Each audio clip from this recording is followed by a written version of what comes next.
Mr. Speaker, Speaker D, pag binigyan mo yan ng authority to travel, baka masaldi ko ka, hindi na yan babalik.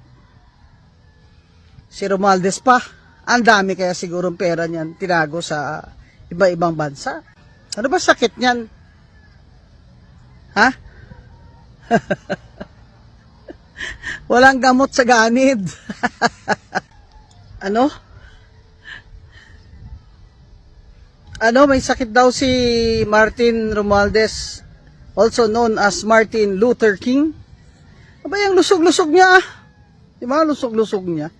Paano siya nagkasakit? Nung hindi siya naakusahan dito ng pangungurakot, okay naman siya. Diba? Sarap pa nga ng ngisi-ngisi niya eh. Diba? Paka flex-flex pa siya. Strong pa siya eh. Diba? Tapang mo noon. O ngayon, sumagot ka. Ba't ka nagtatago? Dati konting lang eh. Galit ka na. Takot na takot sila sa'yo. O yung mga tagapagtanggol mo dyan.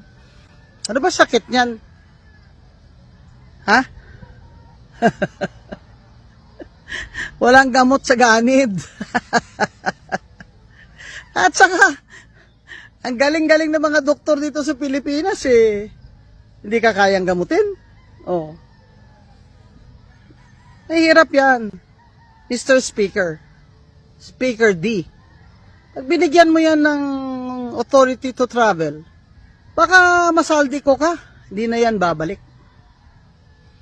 Si Romualdez pa, ang dami kaya sigurong pera niyan tinago sa iba-ibang bansa. Pati doon sa mga, alam mo na, sa mga Cayman Islands, ganyan, di ba? Parang hindi naman tayo sanay dyan. Sanay na tayo dyan, ng mga kurakot sa gobyerno.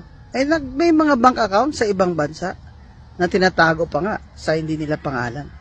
So ngayon, may sakit ka na. Alam mo, Martin Romualdez, yan ang parusa mo at ng anak mo at ng pamilya mo na ngayon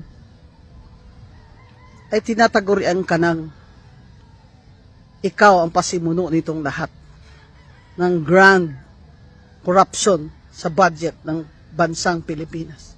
Na ikaw ang mastermind sa lahat ng pahirap sa taong bayan at sa ating bansa. Huwag niyong payagan makaalis yan ng bansa, Speaker D.